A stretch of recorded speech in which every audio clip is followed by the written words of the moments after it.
ಸ್ನೇಹಿತರೆ ನಮಸ್ಕಾರ, welcome back to my channel. ತುಂಬ ದಿನಗಳ ನಂತರ ಮತ್ತೆ ನಾನು ಟ್ರಾವೆಲ್ ವ್ಲಾಗ್ ಮಾಡ್ತಾಯಿದ್ದೀನಿ. ಹೌದು, ಈ ವಿಡಿಯೋದಲ್ಲಿ ನಾನು ನಿಮಗೆ ಹಿಮಾವತ್ ಗೋಪಾಲ ಸ್ವಾಮಿ ಬೆಟ್ಟನ ತೋರಿಸ್ತೀನಿ. ನಾನಿವಾಗ ಹಿಮಾವತ್ ಗೋಪಾಲ ಸ್ವಾಮಿ ದೇವಸ್ಥಾನ ಹತ್ರ ಬಂದಿದ್ದೀನಿ. ನೋಡಿ, ಇಲ್ಲಿ ಈ ಕಡೆ ಕಾಣಿಸ್ತಾ ಇದೆ ಹಿಮಾವತ್ ಗೋಪಾಲ ಸ್ವಾಮಿ ದೇವಸ್ಥಾನ. ಅಲ್ಲೋಗಿ ದೇವಸ್ಥಾನ ನೋಡಿಕೊಂಡು ಇಲ್ಲಿ ಸರೌಂಡಿಂಗ್ ಎಲ್ಲ ನೋಡ್ತಾ ಎಕ್ಸ್ಪ್ಲೋರ್ ಮಾಡಿಕೊಂಡು ಬರೋಣ ಬನ್ನಿ. ನೋಡಿ, ಇಲ್ಲಿ ಕಾಣಿಸ್ತಿದೆಯಲ್ಲ, ಇದೇ ದೇವಸ್ಥಾನಕ್ಕೆ ಹೋಗೋ ಎಂಟ್ರೆನ್ಸು. ಅಲ್ಲಿ ಮೇಲೆ ದೇವಸ್ಥಾನ ಇದೆ. ಇಲ್ಲಿ ಬೆಟ್ಟಕ್ಕೆ ಬರುವಂತಹ ಬಸ್ಸು ಕೂಡ ಇದೆ ನೋಡಿ, KSRTC ಬಸ್ಸು. ಅಲ್ಲಿ ಕೆಳಗಡೆ ನಮಗೆ ಚೆಕ್ ಪೋಸ್ಟ್ ಇದೆ. ಕೆಳಗಡೆಯಿಂದ ಮೇಲೆ ಯಾವುದೇ ಥರ ಪ್ರೈವೇಟ್ ವೆಹಿಕಲ್ ಅಲೋ ಮಾಡಲ್ಲ. ಓನ್ಲಿ KSRTC ಬಸ್ಸಲ್ಲೇ ನಾವು ಬರಬೇಕು. ಈ KSRTC ಬಸ್ಸಲ್ಲಿ ಅಪ್ ಆ್ಯಂಡ್ ಡೌನ್ಗೆ ಮೇಲೆ ಬಂದು ಹೋಗೋದಕ್ಕೆ ಒಬ್ಬರಿಗೆ 70 ರೂಪಾಯಿ ಟಿಕೆಟ್ ತೊಗೊಳ್ತಾರೆ. ಸೊ ಈ ಬಸ್ಸಲ್ಲಿ ಬಂದು ನಾವಿಲ್ಲಿ ದರ್ಶನ ಮಾಡಿಕೊಂಡು ಮತ್ತೆ ಸೇಮ್ ಬಸ್ಸಲ್ಲಿ ನಾವು ರಿಟರ್ನ್ ಆಗ್ಬೋದು.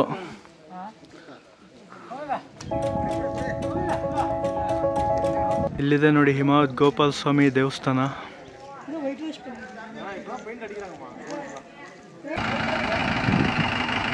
ಸ್ನೇಹಿತರೆ ನಮಸ್ಕಾರ, ಇದೆ ನೋಡಿ ಹಿಮಾವತ್ ಗೋಪಾಲ ಸ್ವಾಮಿ ದೇವಸ್ಥಾನ.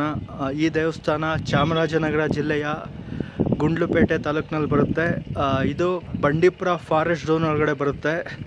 ಇಲ್ಲಿ ಸುತ್ತಮುತ್ತ ನೀವು ನೋಡ್ತಾ ಇರ್ಬೋದು, ಸಂಪೂರ್ಣವಾಗಿ ಬಂಡೀಪುರ ಫಾರೆಸ್ಟ್ ಇದೆ ಇಲ್ಲೆಲ್ಲ ಅಕ್ಕಪಕ್ಕ. ಇದು ಬಂಡೀಪುರ ಫಾರೆಸ್ಟಲ್ಲೇ ಹೈಯೆಸ್ಟ್ ಪೀಕ್ ಪಾಯಿಂಟಲ್ಲಿ ಈ ಹಿಮಾವತ್ ಗೋಪಾಲ ಸ್ವಾಮಿ ದೇವಸ್ಥಾನ ಬರುತ್ತೆ. ಈ ಹಿಮಾವತ್ ಗೋಪಾಲ ಸ್ವಾಮಿ ದೇವಸ್ಥಾನ 1450 ಮೀಟರ್ ಹೈಟಲ್ಲಿದೆ. ಏನಕ್ಕೆ ಈ ದೇವಸ್ಥಾನಕ್ಕೆ ಹಿಮಾವತ್ ಗೋಪಾಲ ಸ್ವಾಮಿ ಅಂತ ಹೆಸರು ಬಂತು ಅಂದರೆ, ಇದು ಕಂಪ್ಲೀಟಾಗಿ ಬಂಡೀಪುರ ಫಾರೆಸ್ಟ್ ಝೋನಲ್ಲಿ ಇರೋದ್ರಿಂದ ಈ ಜಾಗದಲ್ಲಿ ವರ್ಷ ಪೂರ್ತಿ ಹಿಮ ಬೀಳ್ತಾ ಇರುತ್ತೆ. ಇವಾಗ ಎಕ್ಸ್ಟ್ರೀಮ್ ಸಮ್ಮರ್ ಇರೋದ್ರಿಂದ ಸದ್ಯಕ್ಕೆ ಆ ಥರ ವಾತಾವರಣ ಕಾಣಿಸ್ತಿಲ್ಲ.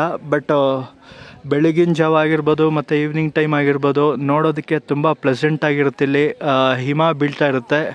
ಜೊತೆಗೆ ಇಲ್ಲಿ ಗೋಪಾಲ ಸ್ವಾಮಿ ದೇವರನ್ನ ಪೂಜಿಸ್ತಾರೆ. ಹಾಗಾಗಿ ಈ ಜಾಗಕ್ಕೆ ಹಿಮಾವತ್ ಗೋಪಾಲ ಸ್ವಾಮಿ ಅಂತ ಹೆಸರಿಟ್ಟಿದ್ದಾರೆ. ಈ ಹಿಮಾವತ್ ಗೋಪಾಲ ಸ್ವಾಮಿ ದೇವಸ್ಥಾನ ಬೆಂಗಳೂರಿಂದ ಸುಮಾರು 230 ಕಿಲೋಮೀಟರ್ ದೂರ ಇದೆ. ಹಾಗೆಯೇ ಮೈಸೂರಿಂದ ಸುಮಾರು 75 ಕಿಲೋಮೀಟರ್ ದೂರ ಇದೆ. ಗುಂಡ್ಲುಪೇಟೆಯಿಂದ 10 ಕಿಲೋಮೀಟರ್ ದೂರ ಇದೆ. ನಾವು ಈ ದೇವಸ್ಥಾನಕ್ಕೆ ಬರಬೇಕಂದ್ರೆ ಡೈರೆಕ್ಟಾಗಿ ನಾವು ಓನ್ ವೆಹಿಕಲಲ್ಲೂ ಕೂಡ ಬರ್ಬೋದು. ಬಟ್ ಕೆಳಗಡೆ ಚೆಕ್ ಪಾಯಿಂಟು ಅಥವಾ ಚೆಕ್ ಪೋಸ್ಟ್ ಇದೆ, ಅಲ್ಲಿವರೆಗೂ ಮಾತ್ರ ಪ್ರೈವೇಟ್ ವೆಹಿಕಲ್ ಅಲೋ ಮಾಡ್ತಾರೆ. ಅದಾದಮೇಲೆ 6-7 ಕಿಲೋಮೀಟರ್ಸು KSRTC ಬಸ್ಸಲ್ಲಿ ಶಟಲ್ ಸರ್ವಿಸ್ ಇರುತ್ತೆ. ಆ ಬಸ್ಸಲ್ಲಿ ಮಾತ್ರ ನಾವು ಬರಬೇಕಾಗುತ್ತೆ. ಅಪ್ ಆ್ಯಂಡ್ ಡೌನ್ಗೆ 70 ರುಪೀಸ್ ಟಿಕೆಟ್ ತಗೊಳ್ತಾರೆ. ಬಸ್ಸಲ್ಲೇ ಕರ್ಕೊಂಡೋಗಿ ಬಸ್ಸಲ್ಲೇ ನಮ್ಮನ್ನು ಸೇಫಾಗಿ ಕೆಳಗಡೆ ಇಳಿಸ್ತಾರೆ.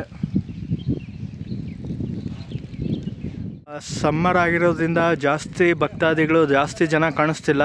ಅಷ್ಟೇ ಅಲ್ಲ, ಅಷ್ಟೊಂದು ಗ್ರೀನರಿ ಕೂಡ ಇಲ್ಲಿ ಕಾಣಿಸ್ತಿಲ್ಲ.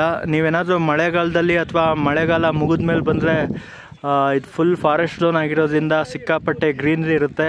ಎಸ್ಪೆಷಲಿ ಮಾರ್ನಿಂಗ್ ಟೈಮ್ ಬಂದಾಗಂತೂ ಫುಲ್ಲು ಸಂಪೂರ್ಣವಾಗಿ ಹಿಮದಿಂದ ಕೂಡಿರುತ್ತೆ. ಅದನ್ನು ನೋಡೋದಕ್ಕೆ 2 ಕಣ್ಣುಗಳು ಸಾಲಲ್ಲ, ಅಷ್ಟು ಭವ್ಯವಾಗಿರುತ್ತೆ.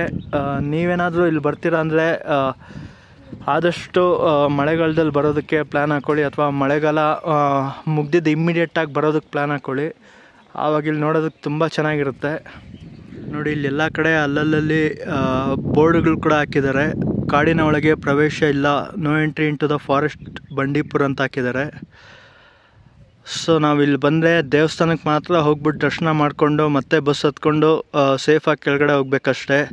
ನಾವೇನಾದರೂ ಇಲ್ಲಿ ಅಕ್ಕಪಕ್ಕ ಫಾರೆಸ್ಟ್ ಒಳಗಡೆ ಹೋಗ್ತೀವಂದರೆ ಕ್ರಿಮಿನಲ್ ಕೇಸ್ ಹಾಕ್ತಾರೆ. ಫಾರೆಸ್ಟ್ ಅವರು ಕೇಸ್ ಹಾಕ್ಬಿಟ್ಟು ನಮ್ಮನ್ನು ಒಳಗಡೆ ಕಳಿಸ್ತಾರೆ. ಸೊ ಇಲ್ಲೇನಾದರೂ ಬಂದರೆ ಓನ್ಲಿ ದರ್ಶನ ಮಾಡಿಕೊಂಡು ಇಲ್ಲೊಂದು ಸ್ವಲ್ಪ ಹೊತ್ತು ಟೈಮ್ ಸ್ಪೆಂಡ್ ಮಾಡಿಕೊಂಡು ಒಂದಷ್ಟು ಫೋಟೋ ಅಥವಾ ವಿಡಿಯೋ ತೊಗೊಂಡು ಹೋಗ್ಬೋದಷ್ಟೇ. ಈ ದೇವಸ್ಥಾನನ ಹೊಯ್ಸಳರ ಕಾಲದಲ್ಲಿ ಬಳ್ಳಾಳ ದೇವ 1315ನೇ ವರ್ಷದಲ್ಲಿ ಕಟ್ಟಿಸಿದ್ದು.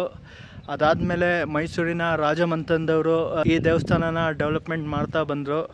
ಆವಾಗಿಂದ ಇವಾಗವರೆಗೂ ಪ್ರತಿದಿನ ಬೇಕಾದಷ್ಟು ಜನ ಇಲ್ಲಿ ಬಂದು ದರ್ಶನ ಮಾಡಿಕೊಂಡು ಈ ಬಂಡೀಪುರ ಫಾರೆಸ್ಟ್ ವ್ಯೂ ಎಲ್ಲ ನೋಡಿಕೊಂಡು ಖುಷಿಯಾಗಿ ಮನೆ ಕಡೆ ಹೋಗ್ತಾರೆ.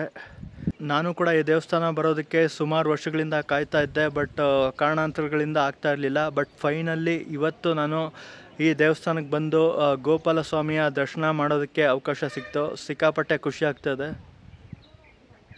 ನೋಡಿ, ಬ್ಯಾಕ್ ಸೈಡೆಲ್ಲ ಫುಲ್ ಫಾರೆಸ್ಟ್ ಇದೆ. ಬ್ಯೂಟಿಫುಲ್ ವ್ಯೂ ಪಾಯಿಂಟ್ ಇದೆ. ಮಳೆಗಾಲದಲ್ಲಿ ಬಂದರೆ ಅಂತೂ ಫುಲ್ ಗ್ರೀನರಿ ಇರುತ್ತೆ, ನೋಡೋದಕ್ಕೆ ಸಿಕ್ಕಾಪಟ್ಟೆ ಖುಷಿ ಆಗುತ್ತೆ, ಮಜವಾಗಿರುತ್ತೆ. ಇಲ್ಲೊಂದು ದೊಡ್ಡದಾದ ತೇರು ಕೂಡ ಇದೆ ನೋಡಿ, ಇನ್ನೂ ರೆಡಿ ಮಾಡ್ತಾ ಇದ್ದಾರೆ. ಮೋಸ್ಟ್ಲಿ ಜಾತ್ರೆ ಟೈಮಲ್ಲಿ ಯೂಸ್ ಮಾಡ್ತಾರೆ ಅನಿಸುತ್ತೆ. ಇದು ದೇವಸ್ಥಾನದ ಮೇನ್ ಎಂಟ್ರೆನ್ಸು. ದೇವಸ್ಥಾನದ ಎದುರು ಭಾಗದಲ್ಲಿ ಒಂದಷ್ಟು ಮರಗಳೆಲ್ಲ ಇದೆ. ಮರಗಳ ಹತ್ರ ಚೇರ್ಗಳೇನಾದರೂ ಹಾಕಿದರೆ ಕೂತ್ಕೊಳ್ಳೋಕೆ ಚೆನ್ನಾಗಿರೋದು. ಬಟ್ ಇದು ಫುಲ್ ಫಾರೆಸ್ಟ್ ಆಗಿರೋದ್ರಿಂದ ಇಲ್ಲೆಲ್ಲ ಕೂತ್ಕೊಳ್ಳೋದಕ್ಕೆ ಅಲೋ ಇಲ್ಲ ಜಾಸ್ತಿ. ಈ ದೇವಸ್ಥಾನ ಹತ್ರ ಮಾತ್ರ ಕೂತ್ಕೋಬೋದು, ಆಮೇಲೆ ಬಸ್ ಹತ್ಕೊಂಡು ಸೀದಾ ಕೆಳಗಡೆ ಹೋಗ್ತಾ ಇರಬೇಕಷ್ಟೆ. ಇಲ್ಲಿ ಈ ಕಡೆ ಸ್ವಲ್ಪ ಮುಂದೆ ಹೋದರೆ ಒಂದು ಗೆಸ್ಟ್ ಹೌಸು ಕೂಡ ಇದೆ. ಬಟ್ ಆ ಗೆಸ್ಟ್ ಹೌಸು ಪಬ್ಲಿಕ್ಕಿಗೆ ಅಲೋ ಇಲ್ಲ, ಓನ್ಲಿ ಪಬ್ಲಿಕ್ ಸರ್ವೆಂಟ್ಗಳಿಗೆ ಮಾತ್ರ ಅಂತೆ. ಅದೇ ಹೈಯರ್ ಗೌರ್ಮೆಂಟ್ ಆಫೀಸರ್ಸು ಮತ್ತು ಪೊಲಿಟಿಷಿಯನ್ಸ್ಗೆ ಮಾತ್ರ ಆ ಗೆಸ್ಟ್ ಹೌಸ್ ಯೂಸ್ಗಿರೋದು. ಅಲ್ಲಿ ದೂರದಲ್ಲಿ ಕಾಣಿಸ್ತಾ ಇದೆ ನೋಡಿ, ಅದೇ ಗೆಸ್ಟ್ ಹೌಸು. ಇದೆಲ್ಲ ಕಂಪ್ಲೀಟಾಗಿ ಬಂಡೀಪುರ ಫಾರೆಸ್ಟು. ಈ ಫಾರೆಸ್ಟಲ್ಲಿ ಹಂಗೆ ಮುಂದೆ ಹೋದರೆ ನಮಗೆ ಮಧುಮಲೈ ಫಾರೆಸ್ಟ್ ಸಿಗುತ್ತೆ. ಹಂಗೆ ಮುಂದೆ ಹೋದರೆ ಊಟಿ ರೋಡ್ ಸಿಗುತ್ತೆ. ಊಟಿ ರೋಡಲ್ಲಿ ಹಂಗೆ ಮುಂದೆ ಹೋದರೆ ನಮಗೆ ವೈನಾಡ್ ಫಾರೆಸ್ಟು ಕೂಡ ಸಿಗುತ್ತೆ, ಕೇರಳಲ್ಲಿ ಬರುತ್ತದು. ಸೊ ಎಷ್ಟೋ ಹೆಕ್ಟೇರ್ ಪ್ರದೇಶದಲ್ಲಿ ಫಾರೆಸ್ಟ್ ಇದೆ. ಮೇಯ್ನ್ಲಿ ಫಾರೆಸ್ಟ್ಗಳಲ್ಲಿ ಆನೆ, ಹುಲಿ, ಚಿರತೆ ಮತ್ತು ಒಂದಷ್ಟು ಜಿಂಕೆಗಳಿದೆ. ಅದು ಬಿಟ್ಟರೆ ಇನ್ನು ಸಣ್ಣ ಪುಟ್ಟ ಪ್ರಾಣಿಗಳು ಬೇಕಾದಷ್ಟಿದೆ. ಮೇಯ್ನ್ಲಿ ಆನೆಗಳಂತೂ ಸಿಕ್ಕಾಪಟ್ಟೆ ಇದೆ.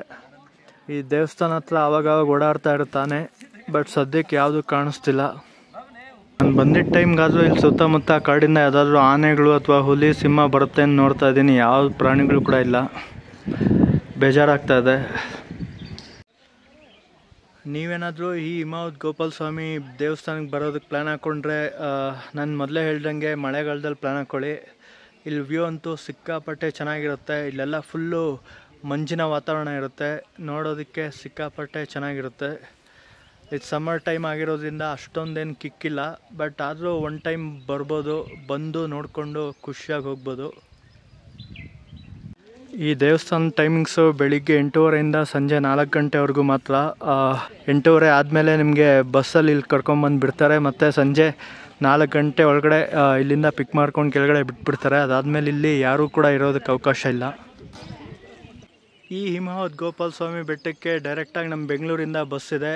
ನಮ್ಮ Mysuru road satellite town bus ಸ್ಟ್ಯಾಂಡಿಂದ ಡೈರೆಕ್ಟಾಗಿ ಹಿಮಾವತ್ ಗೋಪಾಲ ಸ್ವಾಮಿ ದೇವಸ್ಥಾನಕ್ಕೆ ಬಸ್ ಹೊರಡುತ್ತೆ. ಬೆಳಗಿನ ಜಾವ 5:45 ಹೊರಡುತ್ತಂತೆ.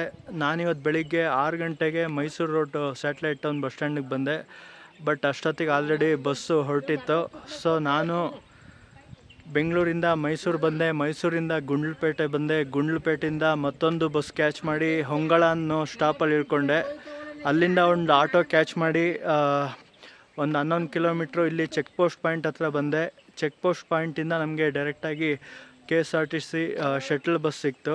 ನಾನು ಹೇಳ್ದಂಗೆ 2 ವೇಗೆ 70 ರೂಪೀಸ್ ತೊಗೊಳ್ತಾರೆ. ಇಲ್ಲಿ ಮೇಲೆ ತಂದು ಬಿಡ್ತಾರೆ. ದರ್ಶನ ಮಾಡಿಕೊಂಡು ಮತ್ತೆ ನಾವು ಬಸ್ ಹತ್ಕೊಂಡು ಕೆಳಗಡೆ ಹೋಗ್ಬೋದು. ಇಲ್ಲಿಂದ ನಾವು ರಿಟರ್ನ್ ಆಗೋದಕ್ಕೆ KSRTC ಬಸ್ಸು ಬಂದಿದೆ. ಬನ್ನಿ ಇವಾಗ ನಾವು ಇಲ್ಲಿಂದ ಹೊರಡೋಣ. ಈ ವಿಡಿಯೋನ ಇಲ್ಲಿಗೆ ಎಂಡ್ ಮಾಡ್ತಾ ಇದ್ದೀನಿ. ಈ ವಿಡಿಯೋ ಇಷ್ಟ ಆದರೆ ಲೈಕ್ ಮಾಡಿ, ಇಲ್ಲಾಂದರೆ ಡಿಸ್ಲೈಕ್ ಮಾಡಿ. Thank you, take care, love you all.